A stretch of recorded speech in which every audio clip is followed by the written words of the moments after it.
ஒன்னாவது சிகரெட்டை இழுத்து பார்ப்பார், நிக்கோட்டின் உள்ள போகும். பிறகு கஞ்சா அடிச்சு பார்க்கணும் பாரு, சின்ன துண்டோண்டு இல்லையான்னு கேட்பாரு. பிறகு குழி முழுங்கி பார்ப்பாரு. பிறகு இதெல்லாம் விட்ட பெரிய மப்பா ஒன்று தேடுவாரு. அங்க ஒருத்த விற்கிறானாம். அந்த மூலையில முக்குல விற்கிற அந்த போயிட்டு ஆள்கிட்ட கேட்டா எவ்வளவு வச்சுக்கிறேன், அவ்வளவு தரமாட்டான், கேட்டு பாரு, நான் சொன்னு சொல்லாத என்று போவார். போய் வாங்கி எடுத்து அடித்து பார்ப்பார். அன்றுதான் அவனுடைய வாழ்க்கை நரமாக மாறும். أعوذ بالله من الشيطان الرجيم بسم الله الرحمن الرحيم السلام عليكم ورحمة الله وبركاته. إن الحمد لله نحمده ونستعينه ونستغفره ونعوذ بالله من شرور أنفسنا ومن سيئات أعمالنا من يهده الله فلا مضل له ومن يضلل فلا هادي له وأشهد أن لا إله إلا الله وأشهد أن محمدا عبده ورسوله أما بعد. اللهم صل على محمد وعلى آل محمد كما صليت على إبراهيم وعلى آل إبراهيم إنك حميد مجيد. اللهم بارك على محمد وعلى آل محمد كما باركت على إبراهيم وعلى آل إبراهيم إنك حميد مجيد. அண்ட சராசரங்களை படைத்து அடக்கி ஆண்டு கொண்டிருக்கக்கூடிய எல்லாம் வல்ல இறைவன் அல்லாஹு ரப்புல் ஆலமீனுக்கே புகழ் அனைத்தும் உண்டாகட்டும். அவனுடைய சாந்தியும் அருளும் நமது தலைவர் முஹம்மது நபி ஸல்லல்லாஹு அலைஹி வஸல்லம் அவர்கள் மீதும், அவர்களை பின்பற்றி வாழ்ந்து கொண்டிருக்கக்கூடிய அனைத்து நல்ல மனிதர்கள் மீதும் உண்டாகட்டுமாக. போதையால் சீரழியும் சமுதாயம் என்ற ஒரு தலைப்பு எனக்கு வழங்கப்பட்டுள்ளது.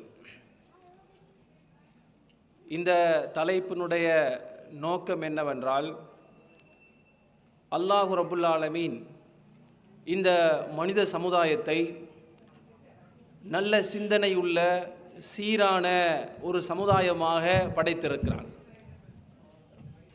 இந்த போதை என்கின்ற பானமோ பொருளோ பயன்படுத்தப்படுகிற போது அவனுடைய சிந்தனை, அவனுடைய வழி எல்லாமே கோணலான ஒரு பகுதிக்கு சென்று விடுகிறது. நீங்களெல்லாம் அறிந்திருப்பீர்கள், நபிகள் நாயகம் ஸல்லல்லாஹு அலைஹி வஸல்லம் அவர்கள் இந்த உலகத்திற்கு நபியாக அனுப்பப்படுவதற்கு முன்னால் இன்றைக்கு இருக்கக்கூடிய மது பிரியர்கள், போதை பயன்பாட்டாளர்கள் இருக்கிறார்களே, இவர்களை விட போதையிலே மிதந்தவர்களும் போதையிலே குளித்தவர்களுமாக இருந்தார்கள் நபிகள் நாயகம் ஸல்லல்லாஹு அலைஹி வஸல்லம் உடைய தோழர்கள். இஸ்லாத்துக்கு முன்னால் சும்மா ஒரு சொட்டடிக்கிறேன், சும்மா ஒரு இழுவ என்றெல்லாம் இல்லை. வீட்டுக்குள்ளே பீப்பாய்களாக ட்ரக்ஸு ஒரு ட்ரம்மில் நிறைத்து வைத்திருப்பார்கள். ஒரு சீசனில் நிறைய போதைப் பொருள் கிடைத்தால், மது கிடைத்தால் அதை அருந்துவார்கள். தட்டுப்பாடு வருகிற போது ஸ்டாக்கில் வைத்திருப்பார்கள்.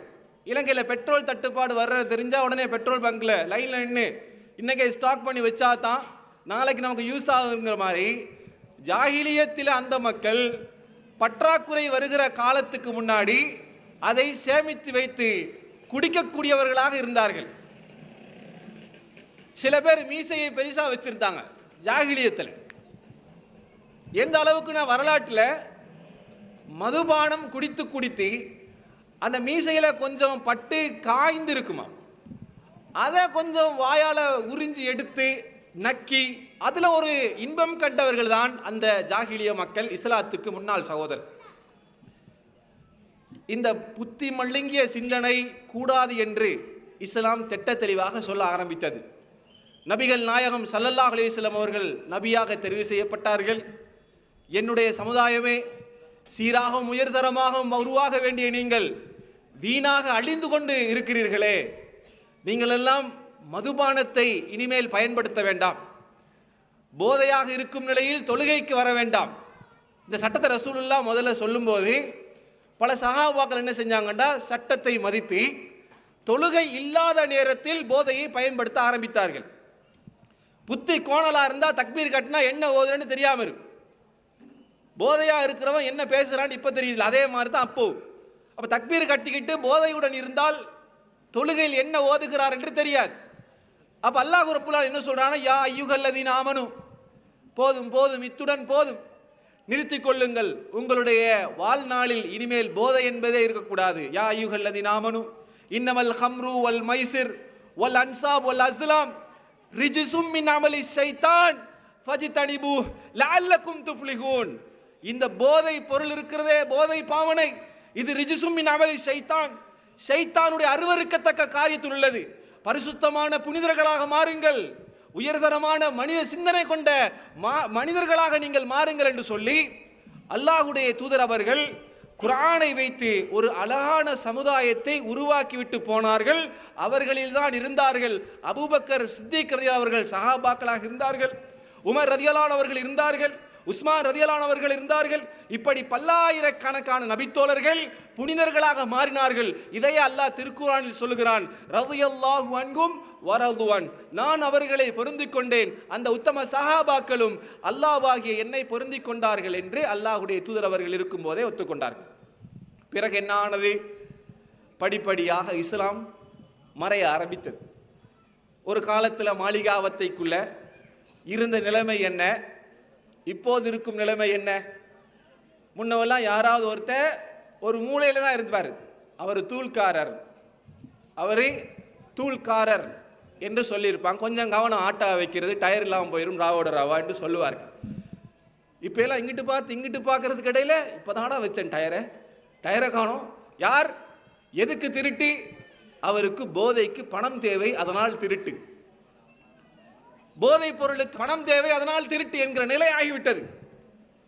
நல்லவர்கள் சிறந்தவர்கள் இருந்தாலும் இந்த நல்லவர்களையும் சிறந்தவர்களையும் போதை பழக்கத்துக்கு உள்ளாக்கி ஊரையே நாசம் செய்கிற ஒரு மிகப்பெரிய ஷைத்தானிய திட்டமிடப்பட்டிருக்கிறது.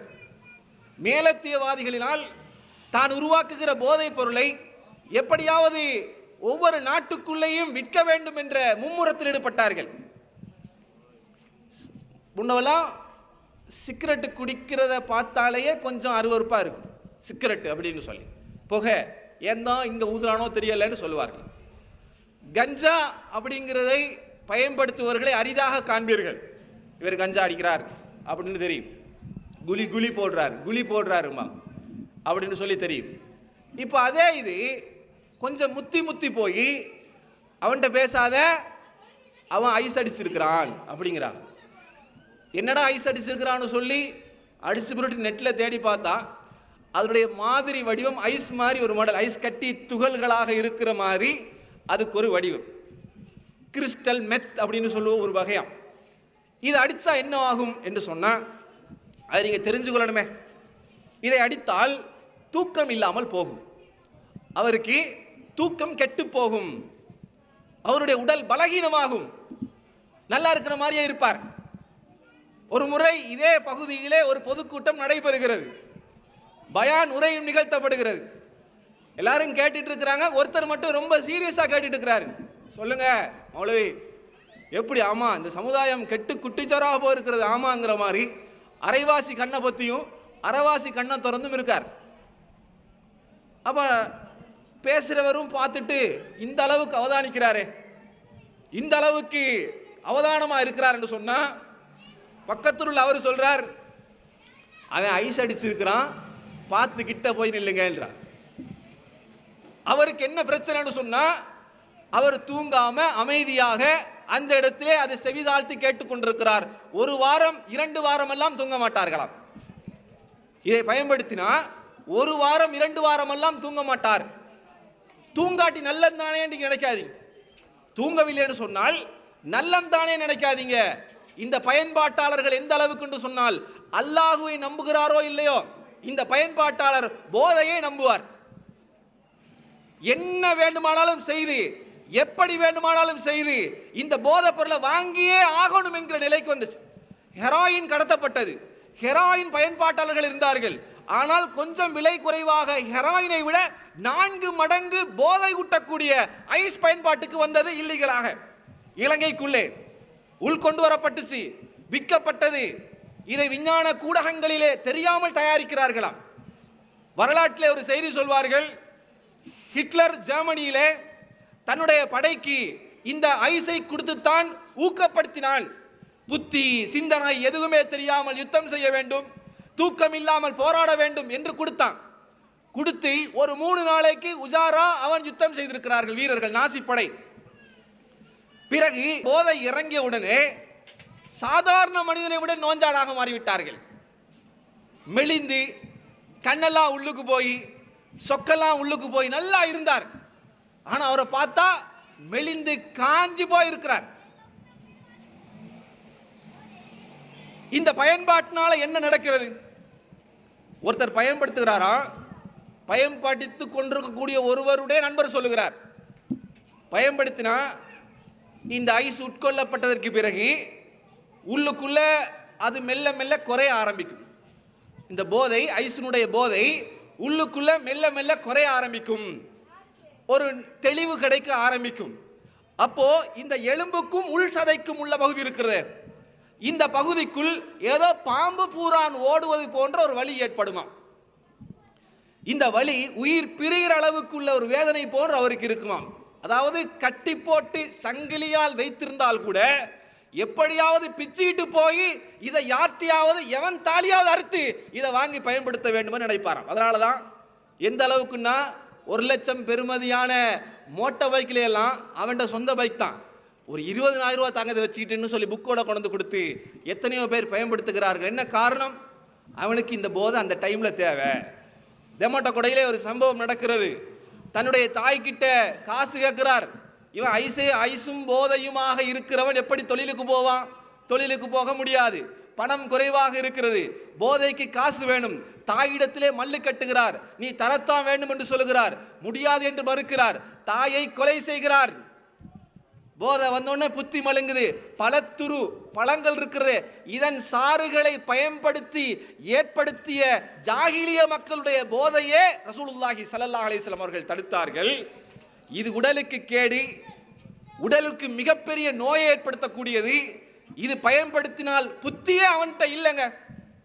இப்ப இந்த இந்த இந்த பேச்சை, ஒரு இஸ்லாமிய பேச்சை செய்யாதடா என்று கேட்கும் நிலையில் அவன் இல்லை. ஒரு போதையை பயன்படுத்தினால் அவர் மனநோயாளியாக மாறுகிறார் என்று இன்றைக்கு சொல்லுகிறார்கள். அவன் விரும்பியா செய்யறான்.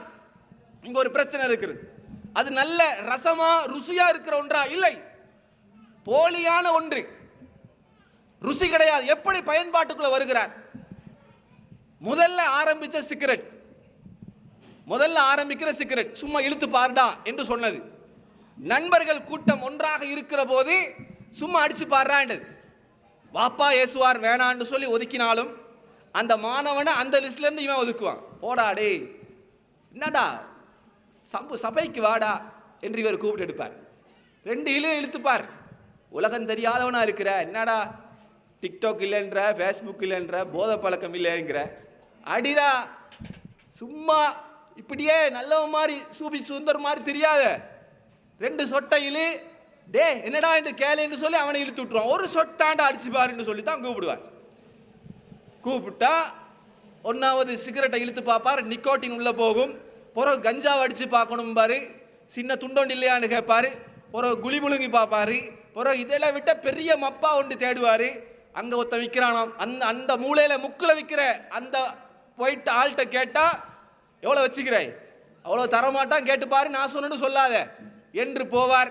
போய் வாங்கி எடுத்து அடித்து பார்ப்பார். அன்றுதான் அவனுடைய வாழ்க்கை நரமாக மாறும். திரும்ப இருக்கலாம். வீட்டில் யார்ட்டையும் பேச மாட்டார், வீட்டில் யார்ட்டையும் கதைக்க மாட்டார், நண்பர்களிடத்திலும் பேச மாட்டார். அமைதியாக ஒரு மூலையில் அமர்ந்திருப்பார். போதை தெரிஞ்ச உடனே மீண்டும் போதை தேவை, அப்பதான் அவருடைய சைத்தான் தனத்தை காட்டுவார். பணம் தேவை, கொள்ளையடிக்க வேண்டும், ஊடு பாய வேண்டும், எங்கேயாச்சும் தெரிந்தாவது பணத்தை சேகரிக்க வேண்டும். இந்த நிலைக்கு அவன் மனநிலை மாற்றம் அடைகிறான். இதனால இஸ்லாம் சொல்லுது, ரிஜ்சும் மின் அமலி ஷைத்தான், இது சைத்தானுடைய அருவருக்கத்தக்க காரியம், நல்லவனாக சிறந்தவனாக மாறு என்ற நிலை. ஸ்கூலுக்கு முன்னாடி வந்து நிற்கிறார்கள் போதை வியாபாரிகள். ஏன்னு சொல்லுங்க? ஸ்கூலுக்கு முன்னாடி வந்து நிற்கிறார்கள் மாணவர்களுக்கு சப்ளை செய்வதற்காக. ஐஸை கொண்டு வந்து கொடுத்தா நட்டம். முதல்ல மாத்திரை வடிவத்தில், டேப்லெட் வடிவத்தில் வரும். அந்த டேப்லெட்டை டைரக்டாக கொண்டு போய் கொடுத்தா போலீஸ் கேஸ் அது இதுன்னு ஆகிறது. சாக்லேட் வடிவத்தில், டொஃபி வடிவத்தில் சின்ன சின்ன துண்டாக கொடுப்பது. மாணவனுடைய உடல் பழக்கப்படுகிறது. அந்த அங்கிள் கொண்டு வந்து ஸ்கூலுக்கு வெளியால வித்தது நல்லா தானே இருந்துச்சு. இன்னொன்று இல்லையா, வாங்க தம்பி நான் காட்டுறேன், நல்ல நிறைய இருக்குதுன்னு சொல்லி கூட்டிட்டு போய் காட்டுறார். முதல்ல ஹெராயினா ஏதோ ஒன்றை காட்டுகிறார். இந்த பேரை பாடமாக்கக்குள்ளே நமக்கு போதை வந்துடும், அவ்வளவு வகை இருக்குது. இந்த போதை வகையில் எத்தனை சாதி இருக்கிறது. எதையெல்லாம் எங்கே கண்டுபிடிக்கிறது. முன்னெல்லாம் ஒரு குளியுமோ ஒரு கஞ்சாங்கிறோம் சிகரெட்டு தான் தெரியும்.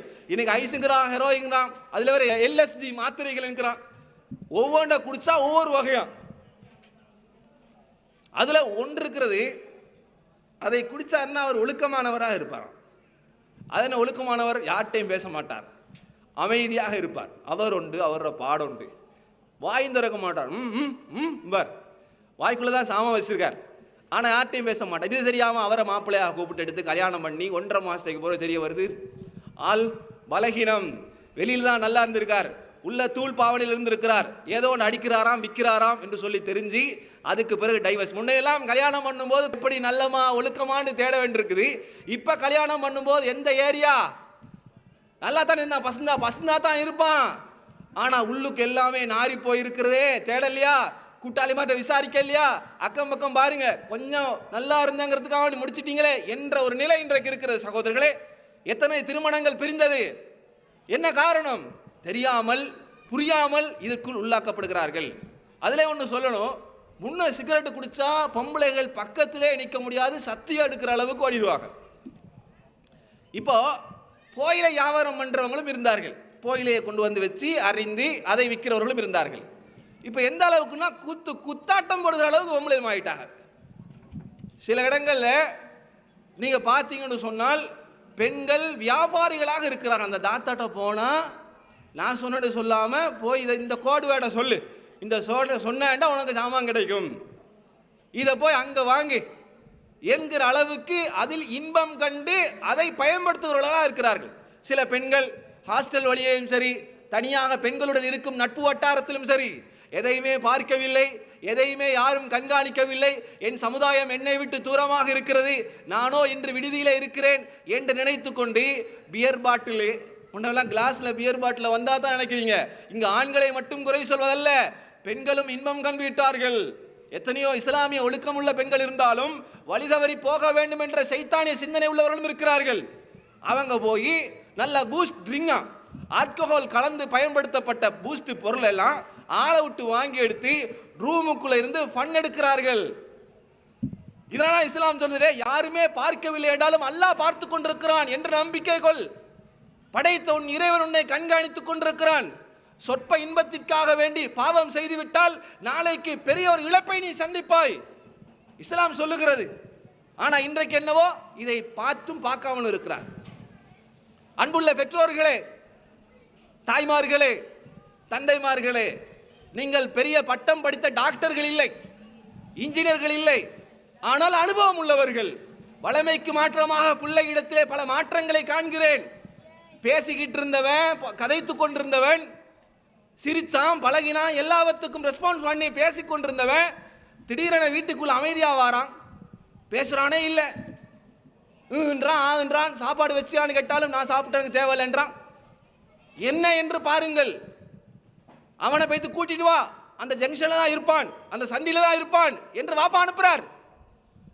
ஆனா மகனுடைய பாவனை என்னவென்று ஆராயவில்லை. சகோதரர்களே, கஷ்டப்பட்டு பெற்றெடுத்த அந்த தாய்க்குத்தான் தெரியும், தன் மகன் ஒரு நல்ல சமுதாயத்தின் தலைவனாக வர வேண்டும் என்று நினைத்து உருவாக்கினால் ஒரு குறிப்பிட்ட வயதுக்கு பின்னால் அவன் சமூகத்தை விட்டே போகிறானே, அழிய போகிறானே, மீட்டெடுப்பதே கஷ்டம் என்கிறது அரசாங்கம். ஐஸ் போன்ற ஹெராயின் போன்ற மிகப்பெரிய போதைக்கு உள்ளானவன், அதிலிருந்து அவனை மீட்டெடுப்பது கஷ்டம் சகோதரர்களே. மரணித்து விட்டான் என்கிற அளவுதான். அது கூட சில வகையில் அந்த போதை பொருளை எப்படி உருகுவார்களாம் என்றால், உயிர் பிரிவது போன்று அவனுடைய உடலில் இருந்து அந்த போதை உறிஞ்சுவார்கள். வேற வழி இல்லை, கொண்டு போய் உடத்தான் வேண்டும். அடிப்பார்கள், நோவினை செய்வார்கள், சங்கிலியை பிச்சுக்கிட்டு வர போகணும் என்று தோண்டுவார். வெளிப்படையான நோவினையை கொடுத்து தான் அதை அகற்றுவார்கள். ஓரளவுக்கு பாதிக்கப்பட்டு 1-2 நாள் யூஸ் பண்ணியிருக்காருன்னு சொன்னா நல்ல ஒரு உளவியலாளர்கிட்ட கொண்டு போய் கொடுத்து மகனை திருத்தித்தாங்கன்னு சொல்லுங்க. தாண்டி விட்டால், கடந்து விட்டால் அவன் மிகப்பெரிய ஒரு மோசமான போதை பாவனையாளராக மாறுவார், இறந்து விடுவார். சகோதரர்களே, ஜெஃப்ரி என்று சொல்லுகின்ற ஆஸ்திரேலியாவை சேர்ந்த ஒருவர், 54 வயதாம் சம்பவம். இவருடைய பாவனை கிறிஸ்டல் மெத், அதாவது ஐஸ் யூஸ் பண்ணுகிறார். நல்லா அடிப்பார், ஐஸை நல்லா பயன்படுத்துவார். பயன்படுத்தி எந்த அளவுக்குன்னு சொன்னால், மனைவியுடன் இன்பம் இல்லை, மனைவியிடத்தில் பேச முடியாது, மனைவியிடத்தில் கதைக்க முடியாது என்று சொல்லி மனைவியை விட்டு பிரிந்திருந்தார். சரி, நாம திருந்துவோமே, ஒரே இப்படித்தான் இருக்கிறதான்னு சொல்லி அவர் ஆஸ்திரேலியாவில் ஒரு ரிசார்ட்டை புக் பண்ணி கணவனும் மனைவியும் சேர்ந்து அங்கே போய் இருப்போம், சந்தோஷமாக இருப்போம் என்று முடிவெடுக்கிறார். கொஞ்ச நாளைக்கு போவோம் என்று. மனைவியும் சரி, கணவர் கூப்பிடுறாரு என்று சொல்லி போகிறார்கள். இது பத்திரிகைகளில் வந்த செய்தி. மனைவியை கூட்டிட்டு போய் இருக்கிற போது இவரை பற்றி சொல்லும்போது இவருக்கு சில மென்டல் இஷ்யூஸ் வந்திருந்துச்சாம், மனநிலை குழப்பம் இருந்தது. எதனால் இவருக்கு மனநிலை குழப்பம்னா, நல்லா தான் இருந்த மனுஷன் இந்த ஐஸை பயன்படுத்தி மூளை கடிச்சிருச்சு. அதனால இவருக்கு சில மன ரீதியான பிரச்சனை. மனைவியை பார்த்துருக்காரு பாருங்க, அவன் நல்லா இருக்க வேண்டும் என்று தான் நினைத்தான். ஆனால் உள்ளே இருந்த ஐஸோ, உன் பொண்டாட்டி உன்னை நல்லாவே இருக்க விட மாட்டா என்கிற சிந்தனையை கொடுத்தது. பொண்டாட்டியை பார்த்தா, என் தூக்கத்தை கொடுத்தவள் நீ தான், ஆனால் தூக்கத்தை கொடுத்த அவள் கிடையாது, இந்த ஐஸ் தான். ஆனால் அவளை அந்த மன ரீதியாக பாதித்தாவன் ஜெஃப்ரி என்கிறவன், இல்லை இவளை கொலை செய்தால்தான் என்னால் உறங்க முடியும் என்று ஐஸ் ஊக்கப்படுத்தியது. மனைவி கைகளை கட்டினான், கைகளை விரல்களை உடைத்தான். யாரும் வர முடியாத ஒரு தனி தீவுக்குள்ளே கூட்டிட்டு போகிறான். அங்கே இருந்து கொண்டு மனைவியின் கழுத்தை வெட்டி இன்பம் கண்டான். மனைவியின் ஆடைகளை களைந்து எல்லா பகுதிகளும் கத்தியால குத்தி அந்த ரிசார்ட் முழுக்க இரத்தமயமாக மாற்றினான். மனைவி இறந்தால், மனைவி உறங்குகிறாள் என்று அவன் நினைத்தான். இவனும் இப்போதுதான் எனக்கு தூக்கம் வருகிறது என்று உறங்கினான். அதில் எந்த அளவுக்கு நான் போலீஸ் விசாரணை அவன் சொல்றான், ஒரு கட்டத்தில் எந்திரிச்சு பார்த்த மனைவி நல்லா தானே படுத்துட்டு இருக்கா, அதனால திரும்பவும் படுத்திருக்காங்க. ஏன் மனைவி கொஞ்சம் படுக்கல, மனைவி முழுசாவே படுத்துட்டா. இந்த குழப்பத்துக்கு காரணம் சகோதரர்களே, ஆஸ்திரேலியா வெள்ளக்காரன் வேற இடம் நினைக்காதீங்க, சாப்பிட்ட பொருள் ஒன்று ஐஸுங்கிற அந்த போதை தான் சகோதரர்களே. இதனால இஸ்லாம் சொல்லுது, புத்தி உள்ள சமுதாயமாக உருவாகுங்கள். ஆசைதான், எல்லாருக்கும் ஆசைதான், ஆனால் அது சிற்றின்பம், பேரின்பம் கிடையாது. அல்லாஹ் சொல்றான், இந்த சிற்றின்பத்தை கட்டுப்படுத்தி கொண்டு வாழ், பேரின்பம் சொர்க்கத்தில் உனக்கு நான் தயாரித்துக் கொண்டிருக்கிறேன். மதுபானம், பழத்துரு சாறுகள் எல்லாம் அங்கே அல்லாஹ் தஆலா சொல்றான், நான் தயாரித்து வைத்திருக்கிறேன், அங்க வா. அது உங்களுக்கு போதை ஏற்படுத்தாது, மது மயக்கத்தை ஏற்படுத்தாது. அழகான பானங்களை நான் தயாரித்து வைத்திருக்கிறேன். உலகத்தில் கொஞ்சம் பல்லை கடித்து பிடிச்சு வாழ், இன்பம் தேடாதே, சுகம் தேடாதே, ஹராமான பாதையை நாடாதே, உன் வாழ்க்கை நாசமாக போகும் என்று இஸ்லாம் என்ன செய்கிறது, எச்சரிக்கை செய்கிறது. ரசூலுல்லாஹ்வுடைய காலத்தில் ஒரு சம்பவம், இந்த போதைப் பொருள் பயன்படுத்த பல பேர்களில் ரசூலுல்லாஹ்வுடைய உறவுக்காரர் ஹம்சா ரதியல்லாஹு அன்ஹு அவர்களும் இருந்தார்கள். ஒரு முறை அன்சாரி தோழருடைய வீட்டுகள் நல்ல மதுபானம் தயாரித்து அங்கே ஹம்சா ரதி அவர்கள் நல்லா குடிச்சிக்கிட்டு இருந்தார். என்ன ஒரு சஹாபி சாராயம் குடிச்சாருன்னு சொல்றீங்க? ஆமாம், ரசூலுல்லாஹி ஸல்லல்லாஹு அலைஹி வஸல்லம் காலத்தில் அனுமதி இருந்துச்சு. ஏன் இஸ்லாமும் வந்தது, மதுபானம் ஹலால், அப்போ ஹலால் மதுபானம். அப்போ என்ன செஞ்சாங்க, இந்த அன்சாரிகளுடைய வீட்டில் இருந்துட்டு ஹம்சா ரதி அவர்களும் நல்லா மதுபானத்தை குடித்து கொண்டிருந்தாங்க. அங்கே ஒரு பெண் பாட்டு பாடி கொண்டிருந்தாள். பாட்டு பாடி கொண்டிருந்த அந்த பெண் ஒரு கட்டத்தில் என்ன சொல்றான்னு சொன்னா, வெளியில 2 ஒட்டகம் கட்டி வைக்கப்பட்டிருந்துச்சு. ஒன்று அலி ரலியல்லாஹுடைய ஒட்டகம், அலி ரலியல்லாஹு அவருடைய ஒட்டகத்தோடு சேர்த்து ரசூலுல்லாஹ் இன்னொரு ஒட்டகத்தை அலி அவர்களுக்கு கிஃப்டாக கொடுத்திருந்தார்கள். இந்த 2 ஒட்டகத்தை வச்சிருந்தாங்க. அலி ரலியல்லாஹு அவர்கள் ஃபாத்திமா நாயகியை திருமணம் முடித்த புதிது வலிமா விருந்து கொடுக்க என்பதற்காக வேண்டி இந்த ஒட்டகத்தையும் ஒரு பொற்கொள்ளனை அழைத்து கொண்டு போய் ஒரு பகுதியில் இந்த சில புட்கள் இருந்தது, அதை விற்று அதை காசு எடுத்துட்டு வந்து வலிமா விருந்து போடலாம் என்று நினைத்து ஒட்டகத்தை வெளியில் வைத்திருந்த அலி ரலியல்லாஹு அவர்கள் வீட்டுக்குள்ளே போய் திரும்பி வாரதுகள் எல்லாம் சம்பவம் நடக்க போகிறது. ஹம்சா ரலி அவர்கள் நல்ல புத்தி கூர்மையாகத்தான் இருந்தார்கள். ஆனால் உள்ளே போனது என்ன, மது. மூளையை குழப்பி விட்டது, மூளை சமநிலையை இழக்க தொடங்கி விட்டது. மதுபானத்தில் மூழ்கி கொண்டிருந்த ஹம்சா ரலி அவர்களிடத்தில் அந்த பாடகி பெண் என்ன பாட்டு பாடினான்னு சொன்னால், ஹம்சாவே வெளியில் 2 ஒட்டகம் இருக்கிறது, இதை அறுத்து காட்டு பார்க்கலாம்ட்டாங்க. இந்த சூனை ஏற்றி விட்டது. ஏன்னா புத்தி உள்ளவன் என்ன செய்வான், யோசிப்பான், அடுத்த ஒட்டகம் அறுக்கக்கூடாது, வீணா போயிரும் என்று யோசிப்பார்கள். அப்படித்தானே இந்த உஜாரு மடே என்று சில பேர் இருக்கிறார்கள் சகோதரர்களை. இதுவும் பிள்ளைகள்கிட்ட சொல்ல வேண்டிய ஒன்று. கரண்ட் கம்பியை பிடிச்சி காட்டு பார்க்கலாமா, அது எத்தனை வோல்டேஜ், அது எத்தனையோ பிடிச்சி காட்டு பார்க்கலாமா. இவன் போய் பிடிக்கிறான், அதோட வாழ்க்கை முடிக்கிறது. மேலேருந்து பாஞ்சு காட்டுமா, ரீல்ஸ் எடுக்க போகிறேன், இன்ஸ்டாகிராமில் போட போகிறேன், டிக்டாக்ல போட போகிறேன், எடுத்து காட்டுமா. இது நான் பாயிரம் மச்சான்னு சொல்லி பாய்வான், கால் தவறுவான், கீழே விழுவான். இங்கே வந்து சொல்லுவான், அவன் தான் அவனா நானா சொன்னேன், எவ்வளோ சொன்னேன் மாமி, ஒன்னையும் கேட்கல, உங்கள் மகன் தான் ஓரத்தில் வந்தான், கீழே பாஞ்சான், செத்து போயிட்டான், நான் என்ன செய்யுது? அவன் வந்து சொல்லவா போகிறான் திரும்ப? இல்லை சகோதரர்களே, கொஞ்சம் பொம்பளை பிள்ளைகள் இருந்தால் இவனுக்கு கொஞ்சம் உஜாராகிருது, எப்படியாவது ஒரு கலசம் ஒன்று காட்டணும்னு சொல்லிட்டு உனக்கு ஏழுன்னு அந்த தூரத்துக்கு நீஞ்சி காட்டு பார்க்கலாமா. இவனும் ஆக்களுக்கு முன்னுக்கு அழைத்து விடுறா, இவர் நீ வேறு நீயே தெரியாது, ஆனால் நடுக்கடலுக்கு போயிட்டாரு, திருப்பி வர தெரியாது, அப்படியே போக வேண்டியதான். இதே மாதிரி அம்சாரதி அவர்கள் அம்சாரதியாக இருந்திருந்தா சரியா இருந்திருக்கும். அவர் குடித்ததோ மதுபானம், புகாரிலே பதிவு செய்யப்பட்ட செய்தி. மதுபானம் குடித்திருந்தார்கள். குடித்த அம்சாரதி அவர்களுக்கு அந்த பெண் பாட்டோட பாட்டா சொன்னா, இந்த ஒட்டகத்தை அறுத்துறேன்னா வெளியில வந்தார். எந்த அளவுக்கு அறுத்தார்னு சொன்னா, கழுத்தில் ஒரு குத்து, அதனுடைய பின் முதுகு பகுதியில் ஒரு குத்து என்று கிழித்து ஒரு அருவருக்கத்தக்க காட்சியை நாங்கள் பார்த்தோம். அந்த ஒட்டகத்தை தாறுமாறாக துவம்சம் செய்து விட்டார். ரெண்டை அலி ரலியல்லாஹு அவர்கள் வெளியில வந்து பார்த்தா ஒட்டகம் இல்லை. ஒட்டகம் எப்படி இருக்கிறது? அறுத்து துண்டு துண்டாக கிடக்கிறது. அலி என்றால் உங்களுக்கு தெரியும் சகோதரர்களே, மிகப்பெரிய வீரர், யுத்த களத்திலே போராடக்கூடியவர்கள். ஆனால் அந்த போராட்ட வீரரை விட அம்சார் அலி அவர்கள் வீரராக இருந்தார்கள். அந்த அம்சார் அலி அவர்களோ குடித்துக் கொண்டு இதை செய்த காரணத்தினால அலி அவர்கள் நேரடியாக எதிர்கொள்ளவில்லை. ரலியல்லாஹு அன்ஹு அவர்கள் ரசூலுல்லாஹ் இடத்துல போய் கம்ப்ளைண்ட் பண்ணுகிறார்கள். பாருங்க இவர் செஞ்ச வேலையை. ரசூலுல்லாஹ்வுக்கும் சொந்தக்காரர் வேற. அவர் என்ன செய்தார்? அம்சார் அலி அவர்கள் குடிச்சிட்டு போய் அதே இடத்துல போய் என்ன செஞ்சாங்கன்னா, போய் உட்கார்ந்துட்டாங்க. போய் உட்கார்ந்து அதே மாதிரி இந்த பாட்டு பாடுற இடத்துல போய் உட்கார்ந்தார்களாம். ரசூலுல்லாஹ் அலி அவருடைய வருகையை பார்த்து வார வேகமாக வாரார். எவ்வளோ கோபத்தோடு வந்திருப்பார். தயாரிச்சுட்டு வச்சு 2 ஒட்டகம் போகிறதுக்கு இருந்தாங்க. வெளியில் வாரீங்க, நல்லா வெயில் அடிக்கிறது, உங்கள் வண்டியை பார்த்து 2 டயர்லையும் வேணுமெண்டே ஒருத்தன் பெச்சை குத்திட்டு போயிருக்கிறான், எவ்வளோ கடுப்பாகும், இடுப்படத்தை அனுப்பிடுவீங்க. அம்சாரி அவர்கள் இந்த வேலை செஞ்சோன்னே செத்துடுச்சு, திருப்பி பெச்செல்லாம் போட முடியாதாங்க. அங்கே எல்லாம் முடிஞ்சிருச்சு. ரசூலுல்லாஹ்ட்ட கோபமாக வந்து, யார் ரசூலுல்லாஹ் இந்த ஆள் செஞ்ச வேலையை பாருங்கட்டாங்க.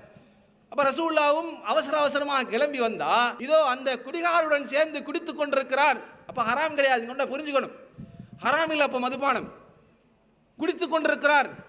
ஹம்சாவே என்று அழைத்து வரப்பட்டு முன்னாடி வந்து நின்றா. ஹம்சா ரதி அவர்களை பற்றி அந்த இடத்திலே செய்தி சொல்கிறார்கள். போதையால் அவருடைய கண்கள் எல்லாம் இரத்தம் போன்று சிவப்பாக இருந்தது.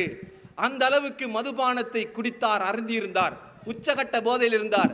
கூப்பிட்டோன்னே வெளியில் வந்த அம்சாரி அவர்கள் ரசூலுல்லாஹ்வும் அலி அவர்களுடைய முகத்தையும் பார்க்காமல் அப்படியே கால் பாதத்தை பார்த்து, அப்படியே போதைக்கே உண்டான ஸ்டைல் ஒன்று இருக்குமே, அந்த ஸ்டைல் அப்படியே பார்த்துட்டு, என் தந்தையினுடைய அடிமை கூட்டத்தில் வந்தவர்களே நீங்கள் அல்லவா என்று கேட்டார் அம்சாரி அவர்கள். ரசூலுல்லாஹ் பார்த்தாங்க, புத்தியை மழுங்க செய்கிறது, நீங்கள் எல்லாம் யார், உங்களுக்கெல்லாம் எப்படிப்பட்ட வரலாறுகள் இருக்கிறது என்றுதான். அதற்கு பிறகுதான் ரசூலுல்லாஹி ஸல்லல்லாஹு அலைஹி வஸல்லம் அவர்கள் மிகப்பெரிய ஒரு சாம்ராஜ்யத்தை, சமுதாயத்தை உருவாக்கினார்கள். சகோதரர்களே, போதை ஹராம் என்ற உடனே என்ன செய்தார்கள்? வீட்டுக்குள்ளே சேமித்து வைத்திருந்த எல்லா மதுபான குவியல்களையும் கொண்டு வந்து பாதையிலே கொட்டினார்கள். இதற்கு பிறகு இது ஹராம் என்று அல்லாஹ் சொல்லுகிறான். ரசூலுல்லாஹி ஸல்லல்லாஹு அலைஹி வஸல்லம் அவர்கள் சொன்னார்கள், இதை இதற்கு பிறகு பயன்படுத்தக்கூடாது. அன்றைக்கு வரலாற்று செய்தியிலே சொல்லுவார்கள், மதுபான ஆறாக மதீனா ஓடியது. ஒரே ஒரு சொல் சகோதரர்களே, அல்லாஹ்வை மதிப்பது உண்மை என்றால், அல்லாஹ்வின் தூதரை மதிப்பது உண்மை என்றால், இதற்கு பிறகு நான் சிகரெட்டை தொடவே மாட்டேன், இதற்கு பிறகு ஐஸ் என்ற போதைப் பொருளை நான் தொடவே மாட்டேன், என் பிள்ளையை நான் கண்காணிப்பேன், என் பிள்ளை எங்கே போவான் என்று நான் கேட்பேன் என்ற முடிவெடுங்கள் சகோதரர்களே. சஹாபாக்கள் அந்த முடிவினால்தான் அபூபக்கரே ஃபில் ஜன்னா, உமர் ஃபில் ஜன்னா, உஸ்மான் ஃபில் ஜன்னா. அபூபக்கரே நீங்கள் சொர்க்கவாதி, அபூபக்கரே உஸ்மானே நீங்கள் சொர்க்கவாதி என்று ரலியல்லாஹு அன்ஹும் அல்லாஹ்வுடைய தூதர்கள் சொன்னார்கள். ஆனால் நாமோ முன்பின் பாவம் மன்னிக்கப்பட்டது போன்று வாழ்ந்து கொண்டிருக்கிறோம். எங்கள் நிலைகளோ மிக கேவலமாக இருக்கிறது சகோதரர்களே. கொஞ்ச நாளைக்கு முன்னாடி இலங்கையில் ஒரு சம்பவம் நடந்துச்சு. அவர் குளிப்பாவிக்கிறவராம், கேள்விப்பட்டிருப்பீங்க, பெரிய கேஸா போலீஸ். ஒரு பொம்பளை பிள்ளைய பிடிச்சி பாருங்க, எவ்வளோ கேவலம் என்று யோசிச்சு பாருங்களேன். அந்த பிள்ளைய ரேப் பண்ணி பாலியல் வல்லுறவுக்கு ஈடுபடுத்தி அந்த பிள்ளைய கொலை செய்து, அவனே சொல்கிறான், அடித்தேன், சாவல்ல, தூக்கி கல்லால் போட்டேன், ஒரு வயலுக்குள்ளே கொண்டு போய் நான் பூத்தி வைத்து அவளை நான் கொடூரமாக கொண்டேன், இது நானா செய்யவில்லை, எனக்குள் போன போதையால் நான் செய்தேன் என்று ஏற்றுக்கொள்கிறான். எனக்கு இன்னார் இன்னார் விற்றார், ஒரு அந்நியரோ ஒரு மாற்று மதத்தவரோ அல்ல, இஸ்லாமியன் தான் எனக்கு வித்தான், அவனிடத்தில் தான் நான் வாங்கினேன், அதைத்தான் பயன்படுத்தினேன். அவனால் சொர்க்கம் போக முடியுமா சகோதரர்களே? ஒரு மனிதரை அநியாயமாக கொண்டவனோ அநியாயமாக இறந்தவனோ அவனால் சொர்க்கம் போக முடியுமா? அந்த வியாபாரியால் சொர்க்கம் செல்ல முடியுமா? எவ்வளவு எவ்வளவு ஒரு அநியாயத்தை சமுதாயத்துக்கு முன்னாடி விதைத்தார்கள். அது மட்டும் இல்லை, அதாவது எந்த அளவுக்குன்னு சொன்னால், இந்த ஒவ்வொரு போதை மாத்திரைக்கும் ஒவ்வொரு ஆக்ஷன் இருக்கிறது. சிலதை பயன்படுத்தினா சொன்ன மாதிரி நல்ல அமைதியானவராக இருப்பார். கஞ்சா அடித்தா சில பேர் அறிவுபூர்வமாக பேசுவான், பார்த்துருக்கிறீங்களா? அவனோட வாய்க்கு வர்றதெல்லாம் பேசுவான், ஆனால் அறிவுபூர்வமாக இருக்கும். அவன் கஞ்சா அடித்தவனா இல்லையான்னு சொல்லி தெரியாதவன் பார்ப்பான், அந்த மாமா என்ன அழகாக பேசுகிறார் அப்படிமா. ஏன்னா கேட்டதையெல்லாம் தொகுத்து சரியாக சொல்லுவோம். ஓ தம்பி அப்படி தான் தம்பி, இப்படி தான் தம்பி, நான் யாருக்கு அநியாயம் செய்ய மாட்டேன் தம்பி, இப்படி தான் வானத்தில் போன செய்மதி பூமியில் விழுந்துச்சாமான்னு சொல்லி அவன் கேட்ட செய்தியெல்லாம் அவனுக்கு தெரிஞ்ச அறிவு மாதிரி சொல்லுவார். பார்த்தா அறிவு மாதிரி இருக்கும். ஞானக்கண் பிறக்குதும்பா. இப்படி பயன்படுத்தி பேசிகிட்டு இருப்பாங்க. ஆனால் மூளை கோளாறு, கண்ணெல்லாம் சுவந்திருக்கும். சில பேர் அமைதியாகவே இருப்பார்கள். இதில் ஒவ்வொன்றுக்கு ஒவ்வொரு ஸ்டைலா. இப்போ உள்ள நிலவரம் என்னென்னு சொன்னால், அதாவது இதை பயன்படுத்துகிற போது நடக்கிற அந்த கூத்துக்களில் இப்போது இலங்கை அரசாங்கம் எடுத்திருக்கிற முடிவுகளில் இதை எப்படியாவது தொடச்சி ஒழிச்சு கட்டணுங்கிற நிலை. அதில் ஒரே அடியாக போதையை நிப்பாட்டினா என்ன ஆகும் என்ற ஒரு ஆய்வு.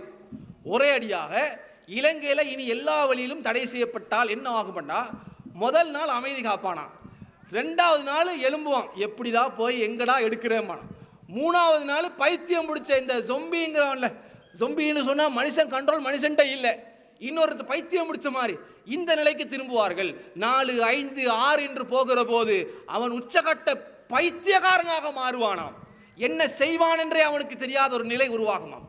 அப்படிப்பட்ட ஒரு கெட்ட மகா மோசமானவனாக உருவாகுவானாம். என்ன? இந்த போதை உள்ளுக்கு போறதுனால, இந்த போதை உள்ளுக்கு போவதனால. சகோதரர்களே, இதில் இன்னொரு முக்கியமான விஷயம் என்னண்டா, இதில் ருசி கண்டா இல்லறத்தில் ருசியை இழந்து விடுகிறார். அதாவது எத்தனையோ பேர் திருமணம் முடிக்கிறார்கள், மனைவி வந்து சொல்லுகிறார், இவர் திருமணம் முடித்ததுக்கு எந்த பிரயோஜனமும் இல்லை, வீட்டுக்கு வாராரும் இல்லை, ஒன்றும் இல்லை. என்ன காரணம்? அவர் இருக்கிற போதை வேற, அவர் இருக்கக்கூடிய நிலைமை வேறு. இவருக்கு சரியான முறையிலே தன்னுடைய மனைவியிடத்திலே சேர்ந்து வாழ முடியாத ஒரு சூழ்நிலை. இல்லறத்து இளவரசரோ உறக்கு நிலையில் இருக்கிறார், மனைவியோ என்ன செய்கிறார்?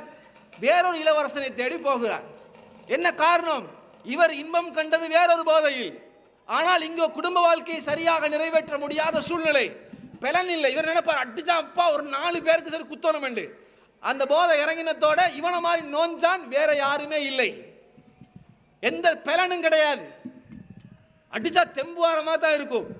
இழந்த உடனே அந்த போதையும் திருப்பி கேட்கும், தெம்பும் கிடையாது. சகோதரர்களே, சவுதி அரேபியாவில் இப்படி பிடிபட்டால் என்ன தண்டனை? இருக்கிற கிராமுக்கு ஏற்ற மாதிரி தண்டனை, 2 வருஷம் 10 வருஷம். கொஞ்சம் அதிகமாக வித்தார்னா கழுத்து வெட்டுவானாம். உசுரோட இருப்பதற்கே தகுதி கிடையாது, நீ உன்னையெல்லாம் கொல்ல வேண்டும் அல்லது ஆயுள் தண்டனை கொடுக்க வேண்டும், உனக்கு இது தகுதியே இல்லை என்று சொல்லி அவர்களை ஒதுக்குவார்கள் என்கிற செய்தியை பார்க்கிறோம் சகோதரர்கள். ஆனால் அல்லாஹு தாலா இந்த சமுதாயத்தை எப்படி உருவாக்க நினைக்கிறார்கள் யோசிச்சு பாருங்க. இந்த சமுதாயத்தை எப்படியான ஒரு சமுதாயம் சகோதரர்களே. ஒரு காலத்தில் கொழும்பு பகுதியை எடுத்துக்கிட்டிங்கன்னா மற்றவனுக்கு உதவி செய்வதில் சொல்ல தேவையில் அந்த அளவுக்கு உதவி செய்வார்கள், மற்றவனுக்கு துணை நிற்பான். மற்ற இடத்துலையாவது போனால் ஆள் பார்த்தாவது யோசித்து செய்யலாமா உதவி செய்யக்கூடாதுன்னு யோசிப்பான். ஆனால் இந்த பகுதிகளில் அவனுக்கு உதவி செய்வான், அதுக்கப்புறம் தான் பேச்சேங்கிற நிலை இருந்துச்சு. ஆனால் இன்னைக்கோ அவன் பாட்டுக்கு போகிறான், அவர் உண்டு, அவரை வாழ்க்கை உண்டு. அவருக்கு வேலையே ராவு 8 மணிக்கு பிறகு தான். என்ன வேலை? இந்த உள்ளுக்கு போகிற டியூட்டி வேலையே 8 மணிக்கு பின்னாடி தான். அவருடைய போக்கு சிந்தனை எல்லாமே மாறிவிட்டது. ஒரு பாருங்க, இன்னைக்கு நாடு பிடிப்பதே எதிரிகளுடைய சூழ்ச்சி, நாடு பிடிப்பதே எதிரிகளுடைய சூழ்ச்சி. இலங்கை நாட்டுக்குள் ஒரு அந்நிய மேலத்திய நாடுகள் இலங்கையை துவம்சம் செய்து இலங்கையை கைப்பற்ற வேண்டும் என்று படையெடுத்து வந்துவிட்டால் நீங்கள் இலங்கை இராணுவத்தை பயன்படுத்தி போராட்டம் செய்கிறது, அரசாங்கமே உங்களுக்கு தகவல் தருகிறது, சேர்ந்து போராடுங்கள், அந்த மக்களை விரட்டுங்கள், அந்த எதிரியை விரட்டுங்கள் என்று சொன்னால் நம்மால் இங்கே உள்ளுக்கு தான் விரட்டிக்கிட்டு இருப்பார். வந்தவர் போகட்டும், என்ன போராட்டம், என்ன வீரம் என்ற நிலை. சகோதரர்களே, முஸ்லீம் என்பவருடைய வீரம் அப்படியா இருந்தது, முஸ்லீம் என்பவருடைய வீரம் அப்படியா இருந்தது சகோதரர்களே. யுத்த காலத்தில் என்ற தல்கா ரதியலானவர்கள் உகது யுத்த காலம், சஹாபாக்கள் எல்லாம் யுத்தம் செய்து கொண்டிருக்கிற நிலையில் ரசூலுல்லாஹ்வுடைய ஒரு பேச்சை மீறியதால் உகது யுத்தத்திலிருந்து இறங்கிவிட வேண்டாம், யுத்தம் முடிவடைகிற வரைக்கும் மேலேயே இருங்கள், நானாக வந்து சொல்லும் வரைக்கும் என்று சொன்ன சொல்லை கேட்காம ஆசை வார்த்தைகளுக்கு அடிபணிந்து கனிமத்து பொருள்கள் என்று இறங்கிவிட்டார்கள். அப்போ முஸ்லீம்களுக்கு எதிரிகளால் கடுமையான அடி விழுகிறது. முஸ்லிம்கள் எல்லாம் ஓட்டம் எடுக்க ஆரம்பிக்கிறார்கள். அப்போ எதிர் தரப்பில் இருந்து யாரு? காலித் இப்னு வலீத் ரலியல்லாஹு அவர்கள், அல்லாஹ்வுடைய வாள் என்று சொல்கிறவர்கள் காஃபிராக இருந்தார்கள். அப்போது பிறகு இஸ்லாத்தை ஏற்றுக்கொள்கிறார்கள். இந்த யுத்த காலத்தில் நபிகள் நாயகம் ஸல்லல்லாஹு அலைஹி வஸல்லம் அவருடைய பல் உடைக்கப்படுகிறது, அந்த அளவுக்கு தாக்கப்பட்டார்கள். அப்போது சமுதாயத்தை பாருங்கள், யோசிச்சு பாருங்கள். இன்றைக்கி இருக்கிற நிலைமைக்கும் இளைஞர்களுடைய நிலைகளையும் ரசூலுல்லாஹ்வுடைய காலத்தில் இருந்த சஹாபாக்களுடைய அந்த நிலையும் பாருங்கள். ரசூலுல்லாஹி ஸல்லல்லாஹு அலைஹி வஸல்லம் அவர்களை தல்ஹா ரதி அவர்கள் காப்பாற்றி கூட்டிகிட்டு வருகிறாங்க. அதாவது எதிரிகளிடமிருந்து வருகிற அம்புகள், எதிரிகளிடமிருந்து வருகிற ஆயுதங்களை நபிகள் நாயகம் ஸல்லல்லாஹு அலைஹி வஸல்லம் அவர்கள் முன்னிலையில் நின்று போய் தடுப்பதற்கு முயற்சிக்கிறார்கள். பாயிறாங்க, விலகி போகிறாங்க, இந்த மாதிரி செய்கிறாங்க. அப்போ தல்ஹா ரதி அவர்கள் சொல்கிறார்கள், யா ரசூலல்லாஹ், நீங்கள் முன்னால் போக வேண்டாம் யா ரசூலல்லாஹ், எனக்கு பின்னால் வந்து நில்லுங்கள் யா ரசூலல்லாஹ், எதிரிகளிடமிருந்து வருகிற அம்புகள் உங்களை தாக்கக்கூடும்.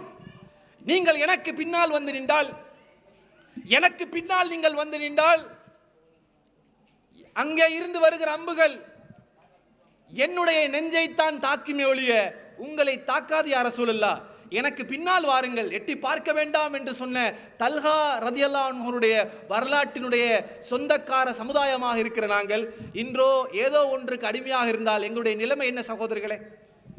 மறுமையில் எங்களுடைய நிலைமை என்ன சகோதரர்களே? மறுமையில் அல்லாஹு தஆலா நினைக்கிறீர்களா சும்மா விட்டுருவாண்டு? போதைப் பொருளை பயன்படுத்தியோ அல்லது விற்பனை செய்பவர்களையோ அல்லாஹ் சும்மா விடுவான் என்றால் நினைக்கிறீர்கள்? உங்களுடைய நிலை என்னவென்று யோசியுங்கள். ஒரு மனிதனுக்கு கையால் நாசம் செய்தால் அல்லாஹ் ரப்புல் ஆலமீன் என்ன தண்டனை வழங்குகிறான்? லா யுஅذிபு அதாபஹு அஹத், மறுமை நாளிலே அல்லாஹ் தண்டிப்பதை போன்று வேறு எவனாலும் தண்டிக்க முடியாது என்று அல்லாஹு தஆலா சொல்லுகின்றான். மிகப்பெரிய தண்டனையை நான் தருவேன் என்று அல்லாஹ் சொல்கிறானே. புள்ள பிறக்குது, பெற்றோர்களுக்கு நல்ல கனவு, கஷ்டப்பட்டு 10 மாதம் போதை பயன்பாட்டாளர்களே ஒரு சிகரெட் அடிக்கிறதா தான் யோசிங்க. உங்களுக்கு பின்னால் வாழ்க்கை உள்ளது, உங்களுக்கு பின்னால் ஒரு சமுதாயம் இருக்கிறது. இதே நிலை நீடித்தால், பரவி இருந்தால் உங்களுக்கே தெரியும். ஒரு 5-6 வருடத்துக்கு முன்னாடி மாளிகாவத்தையிலே போதை பொருள் பயன்பாட்டாளர்களை விட இப்போது பல்மடங்கு அதிகமாக இருப்பது உங்களுக்கு தெரியும். இன்னும் ஒரு 5 வருடத்திற்கு இதே நிலை நீடித்தால் இன்னும் அதிகமாகும். இன்னும் 5 வருடம் என்று போனால் இஸ்லாம் சொல்லப்படும், ஆனால் கேட்பதற்கு ஆள் இருக்காது சகோதரர்களே, கேட்பதற்கு ஆள் இருக்காது. ஒருத்தர் செய்தி சொல்லுகிறார், தொப்பியெல்லாம் போட்டு தாடியெல்லாம் வைத்து பள்ளிக்கு முன் சப்புளே வந்து தொழுகிறார். பார்த்தா நல்ல சூரத்தோடு இருக்கிறார், நல்ல ஒரு பெருமதியான ஒரு ஈமான் தாழி போற. ஆனால் அஸ்ஸலாமு அலைக்கும் வரஹ்மத்துல்லாஹ், யா அல்லாஹ் நான் செஞ்ச பாவத்தை மன்னிச்சுக்கன்ட்டு அவர் வெளியில் போயிட்டு ஐஸ் விற்கிறாராம். அவர் வியாபாரம் என்ன? ஐஸ் எல்லாம் பறக்கத்தை ஏற்படுத்துறியால, எப்படியாவது இதில் தொழிலில் முன்னேற்றத்தைங்கிற மாதிரி இங்கே தொழுது அல்லாஹ் கிட்ட துவா கேட்கிறது, வெளியில் போயிட்டு என்ன தொழில் தான் செய்கிறது, இந்த தொழில் தான் பறக்கதாக இருக்குன்னு சொல்லிட்டு ஐஸ் விற்பனை, கஞ்சா விற்பனை நடத்துகிறார். இதுதான் ஒரு தாயினுடைய தந்தையினுடைய கனவா? தன் தாய் தன் வயிற்றிலே குழந்தையை 10 மாதம் சுமந்து என் புள்ள என்ன நிறமோ என்ன கலரோ எப்படிப்பட்ட பேர் வைப்பதோ என்று நினைத்து பெற்றெடுக்கிறாள், வளர்க்கிறாள். வளர்க்கும் போதே நல்ல ஒரு நேசரியில் மொண்டசூரில் கொண்டு போய் சேர்க்க வேண்டும், டாக்டராகவோ இன்ஜினியராகவோ நல்ல தொழில் தெரிந்த ஒருவனாக உருவாக்க வேண்டும் நினைக்கிறான். குழந்தை 10-15 வயது வருகிறது, ஸ்கூலுக்கு அனுப்பணும்னு அனுப்புகிறான். நண்பர் வட்டாரத்தில் போகிறான், நாசமாக போகிறான். மார்க்கம் இல்லை, மார்க்கம் சொல்லிக் கொடுக்கவில்லை. தெரிஞ்சது என்னவோ மதரசாவில் ஒரு நாள் 2 நாள் போனால் அலிப்பா ஆ பா தா தான் தெரியும். ஆ பா தா, அங்கிட்டு கொஞ்சம் பேரத்துக்கு போகிற ஐசத்தா, இந்த நிலை தான் நமக்கு. இங்கே ஜென்னா ஜென்னா என்று கூப்பிடுகிறோம், ஆனால் அங்கே உட்காந்துட்டு நல்லா தான் பேசுகிறான், ஃபன்னா என்ன செய்கிறான், சிகரெட் அடித்துட்டு இருக்கிறான். வாழ்க்கை இப்படி போனால் எப்படி வெற்றி பெற முடியும்? உன் தாயினுடைய நிலை யோசிப்பார். அவளோ உன்னை பெற்றெடுக்கும் போது நல்ல சாலிகான குழந்தையாக உருவாக்க வேண்டும் என்று தான் உன்னை பெற்றெடுத்தாள். பிறக்கும் போதே நல்ல பச்சை குடிகாரனா என் புள்ள பிறக்கணும், அப்பா வேற ஒன்றுமே வேணாம் யா அல்லாஹ். மரியம் அலைஹிஸ்ஸலாம் அவர்கள் அவருடைய தந்தை நேர்ந்து விட்டாங்க, என்ன இப்படியாவது என் புள்ளி அல்லாவுக்காக வேண்டி நான் நேர்ச்சை வச்சு அல்லாவின் பாதையிலே கொண்டு போகணும் என்று. அப்படி ஒரு தாய் இங்கே பிறக்கும்போது நல்ல ஒரு பெரிய குடிகாரனாக வரணும், சமுதாயத்தில் நல்ல பேர் எடுக்கணும், அந்தஸ்தோடு இருக்கணும், நல்ல ஒரு ஐஸ் வியாபாரியாக ஹெராயின் விற்கணும், கவர்மெண்ட்டுக்கே தெரியாமல் பிடிபடாமல் விற்று மாஃபியாட தலைவனாக இவன் வரணும், பெரிய பெரிய சண்டையெல்லாம் போட்டு சுடுபட்டு நடுவில் நாய் மாதிரி சாக வேண்டும் என்று எதிர்பார்ப்பார்களா? சமுதாயத்தின் தலைவராக சிறந்தவனாக வர வேண்டும் என்று எதிர்பார்ப்பார். சமுதாயத்துக்கு ஒரு சிறந்த முன்னுதாரணமாக வர வேண்டும் என்று எதிர்பார்ப்பார். இந்த போதை பழக்கத்தை பயன்படுத்தும் முன் இளைஞனே யோசி. உன்னுடைய வாழ்க்கையினுடைய ஒரு திருப்பு முனையாக உன் தாய் உன்னை பெற்றெடுத்த நிலையை பற்றி யோசி. உன் வாழ்க்கை திரும்புவதற்கு முன்னால் அந்த நொடியை யோசி. இதை நான் குடிக்க போறேன், என் தாய் வீட்டிலே காத்து கொண்டிருக்கிறாள், என் தந்தையோ கடின உழைப்புக்கு மத்தியிலே வெயிலிலே காய்ந்து கொண்டிருக்கிறார், நான் நல்லவனாக சிறந்தவனாக வர வேண்டும் என்று எதிர்பார்க்கிறார். ஆனால் நானோ ஒரு சின்ன மோகத்திற்காக வேண்டி இதை இப்போது பயன்படுத்த போகிறேனே, எனக்கு இது வேண்டாம் என்று தூக்கி எறி. சமுதாயத்துக்கு ஒரு நல்ல தலைவனாக உருவாகு. சமுதாயத்தை திருத்தக்கூடிய ஒரு சிறந்த மனிதனாக உருவாகுங்கள். அதை விட்டுட்டு இவன் போய் இப்படியெல்லாம் ஆகுதுன்னு சொன்னால் சில பேர் பிடிக்கிறாங்க. கேவலமாக இருக்குது சபையில் சொல்வது. ஆனால் சொல்லித்தாக வேண்டும், வேற என்ன செய்ய வேண்டியது? மலஜல நாத்தம் என்று உங்களுக்கு தெரிகிறது. நாத்தம் பிடிச்ச சம்பவம் ஒன்றை சொல்லித்தாக வேண்டும். அப்படிப்பட்ட ஒரு சூழ்நிலை முஸ்லீம் சமுதாயத்திலே. இந்த மதுபானம்ங்கிறது பழைய மேட்ரு. என்ன சின்ன சின்ன துஜி மேட்டரை சொல்கிற மாதிரி இருக்கும். கஞ்சான்னு சொன்னாலே தம்பி அதெல்லாம் வேர்ல்டு ஸ்டைல். இப்போ பெருசு சின்ன தூள் பெரிய லாபம். முன்ன பெரிய குழி அடிக்கணும், கொஞ்சம் போதைக்கு. இப்போ சின்ன ஒரு அளவு துகள் எடுத்தாலே போதும், பெரிய லாபம். 1 வாரம் 2 வாரம் எப்படியெல்லாம் கண்டுபிடிக்கிறான். எதுல எல்லாம் போதை இருக்குன்னு அவன் தேடுறான், ரிசர்ச் பண்ணுறான். ஸ்கூலுக்கு போய் ஆய்வாளராக இருந்து இதை கண்டுபிடிக்கிறான்டா. இங்கே உட்காந்துட்டு அவன் எதை கண்டுபிடிக்கிறான், எதில் போதை இருக்கிறது, எதில் இருக்குது ஆல்கஹால் இருக்குது, அப்போ இதை வாங்கி குடிப்போம். ஒரு சில்லறை கடையிலே ஓடிக்கிலோன் ஆல்கஹால் இருக்குன்னு எல்லாரும் தெரியும். அதனால் சொல்கிறேன். அப்புறம் அந்த பாயிண்ட்டை சொன்னார்னு யோசிக்காது. அது திரவமாக ஸ்ப்ரேயாக மாறுறதுக்கு ஆல்கஹாலை மிஸ் பண்ணுவார். அப்போ ஒரு சில்லறை கடையில் ஒவ்வொரு நாளும் ஓடிக்கிலோன் ஒரு பையன் வாங்கிட்டே போகிறானா. இன்னைக்கு கொண்டா கொடுங்க. ஓட்டிக்கிலோ வாங்கினா 1 மாதத்துக்கு மேலே பாவிக்க நமக்கு தெரியும். தலை எங்கேயாச்சும் போய் புல்ல இடிச்சா தான் அப்போ அது கொஞ்சம் பாவிக்கிறது. இல்லாட்டி கொஞ்சம் உச்சி மண்டையில் வச்சு கொஞ்சம் தேய்ச்சி விட்டுருவோம். இது ஒரு நாள் இன்னைக்கு ஓட்டிக்கலாம், இன்னொருத்த ஓட்டிக்கலாம், மற்றவன் அனுப்பி இன்னொரு ஓட்டிக்கலாம். என்னடா ஓட்டிக்கலோனா போகுது. போய் வாங்கிட்டு என்ன செய்யறான்னா பாரு, எதை கண்டுபிடிக்கிறான்னு பாருங்க. சைனாக்காரன் என்னென்னத்தையோ கண்டுபிடிக்கிறான். ஆனால் நம்மடவன் எதில் போதை இருக்குதுன்னு கண்டுபிடிக்கிறான் பாருங்க. கண்டுபிடிச்சி அந்த ஓட்டிக்கலோட மூடியை கலட்டி 4-5 ஃப்ரெண்ட்ஸ் மாதிரி சேர்ந்து என்ன பண்ணியிருக்கான்னு சொன்னால் அதை குடிக்கிறான். இதை குடித்த உடனே சில பேருக்கு சாவும் வருமா. ஓட்டிக்கலாம் இல்லை, ஆல்கோஹால் மிக்ஸ் பண்ணப்பட்ட பானங்களை குடித்தா சிலவு மயக்கம், சிலது சாவும் வருமாம். ஆனால் இதை குடிச்சு அதில் இன்பம் காண்கிறான் சகோதரர்களே, அதில் ருசி காண்கிறான். என்னென்ன இருக்கிறது, எப்படி அதை வாங்கலாம், எப்படி பயன்படுத்தலாம். அன்புள்ள இஸ்லாமிய சகோதரர்களே, உங்களுடைய எதிர்காலத்துடைய நிலைமை யோசிச்சு பாருங்க. நண்பர்களை கெடுக்கும் முன் நீ யோசி. நான் விற்பனை செய்கிறது லாபம் தான், உனக்கு வேற வழி இல்லை என்று நீ இருந்தால் கூட ஒரு ஹலாலான பாதையில் கஷ்டப்பட்டாவது வாழ். இதை விற்று கொடுத்தா இவ்வளோ தருவானுங்கிறதுக்காக வேண்டி ஒரு அப்பாவியை தேடாது. எவ்வளோ மாஸ்டர் மைண்டு பாருங்களேன். பிஸ்னஸ் ட்ரிக்காக ஸ்கூல் பிள்ளைகளை பழக்கி விட்டா அவன்கிட்ட நிறைய வியாபாரம் பண்ணலாமே. அதுக்கு தான் முதல்ல சாக்லேட்டுக்குள்ளே என்ன பண்ணுறான், அவன் பிள்ளைய பார்க்குறையும் இல்லை, ஒன்றை பார்க்குறையும் இல்லை, எது எப்படி நடந்தாலும் பரவாயில்லை என்று விற்பனை செய்து அவனை அடிமையாக்குறது. அதில் ஒன்று தான் உம்மாவும் தெரியாமல் மகனும் தெரியாமல் உறவு கொண்ட சம்பவம். இதுதான் கேவலமான சம்பவம்னு சொல்கிறோம். போதை வந்தால் 5ம் கட்டு 6ம் கட்டு போயிடும். முன்ன காமம் வந்தால் விபச்சாரம் நடக்கிறத பற்றி பேசினோம். இப்போது போதை வருகிறது. இவனுக்கு எது தலை, எது நுனி, எது உம்மா, எது அந்நிய பெண் என்று கூட தெரியாமல் தாயும் மகளும் உறவு கொண்ட சம்பவம் இஸ்லாமிய சமுதாயத்தில் அரங்கி இருக்கிறது.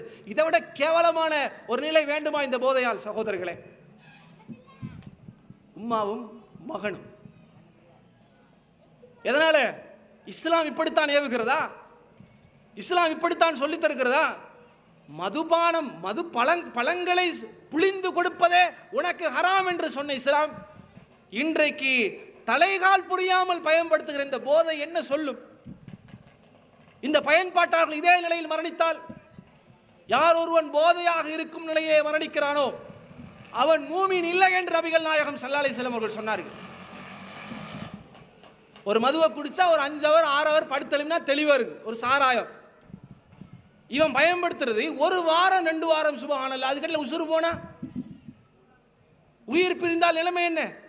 சொர்க்கம் போக முடியுமா? மதுபானத்தை தொடர்ந்து அருந்தக்கூடியவன் சொர்க்கம் செல்ல முடியாது என்றார்களே. என்னுடைய சமுதாயமே, இதே இலங்கையில் தான் அறிஞர் சித்திலப்பை என்று ஒருவர் இருந்தார். ஜாயா என்று ஒருவர் இருந்தார், சார் ராசிக் ஃபரீத் என்று ஒருவர் இருந்தார். இந்த சமுதாயம் நன்றாக இருக்க என்பதற்காக வேண்டி தன்னுடைய வாழ்நாளை அர்ப்பணித்தார்கள். இந்த சமுதாயத்தின் தனித்துவமான சில சட்டங்களை ஒதுக்குவதற்காக பாடுபட்டார்கள்.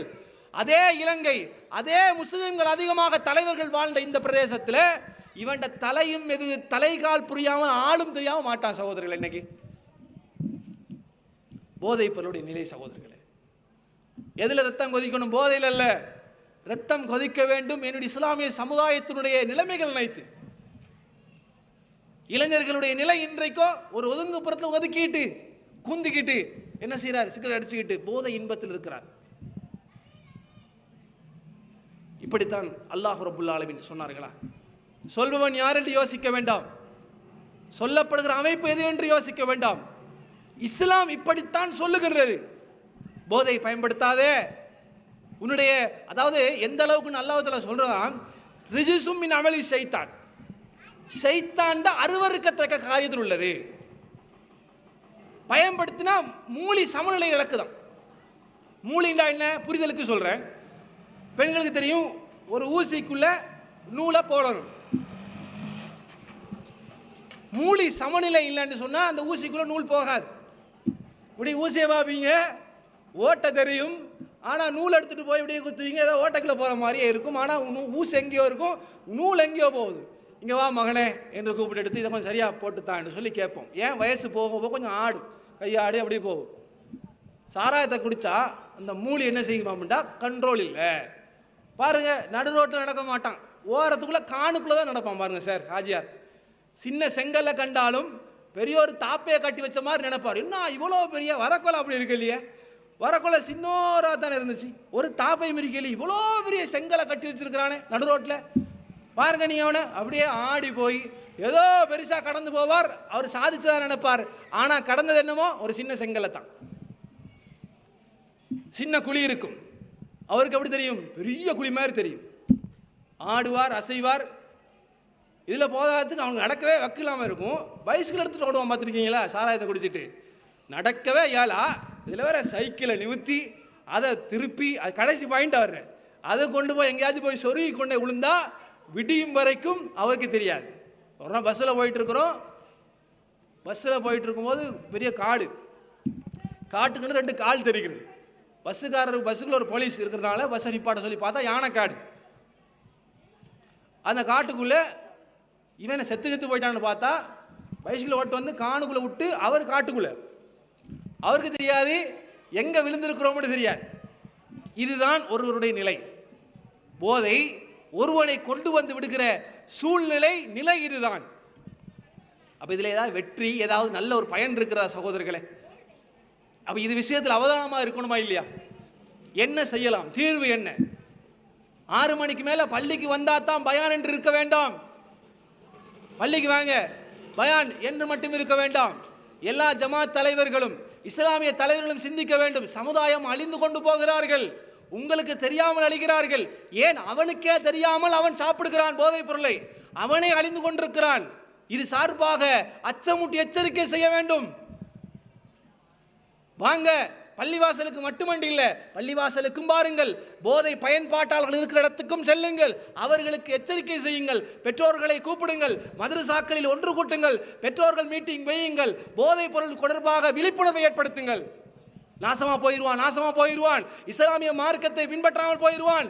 தாயே, உன்னுடைய இறப்புக்கு பிறகு உன் மகனோ எங்கோ இருந்து கொண்டு மதுபான இன்பத்தில் இருப்பான், ஆனால் நீயோ வேற யாரோட கையினால அடக்கம் செய்யப்பட்டு கொண்டிருப்பாய். அல்லாஹும் மகுபிர்லஹு, யா அல்லாஹ் பாப்பாவுடைய பாவத்தை மன்னித்து விடு என்று கேட்பதற்கு மகனோ இங்கில்லை. மகன் ஆல்ரெடி சொர்க்கத்தில் இருக்கார்.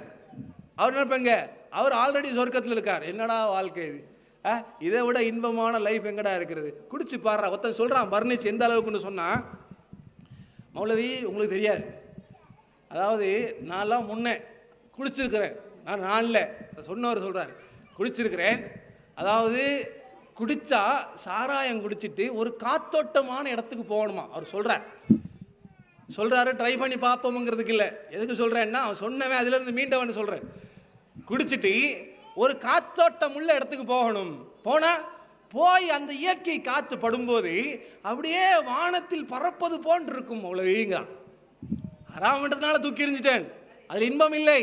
ஆனால் அந்த காற்று படும்போது அப்படியே வானத்தில் பறக்கிற மாதிரி இருக்கும். நீங்கள் என்னத்தை சொர்க்கம்ன்றீங்க, நீங்கள் என்னத்தை ஹூர்லின் பெண்கள்ன்றீங்க, எனக்கு பார்க்குறதெல்லாம் ஹூர்லின் பெண்களாகும், பார்ப்பதெல்லாம் சொர்க்கம் மாதிரியுமே இருக்குதுங்கிறான். இதுதான் இமேஜினேஷன், பொய் போலியான கற்பனையாம். இந்த எல்எஸ்டி மாத்திரைன்னு ஒன்று இருக்கிறது, அதை பயன்படுத்துகிறார்கள்.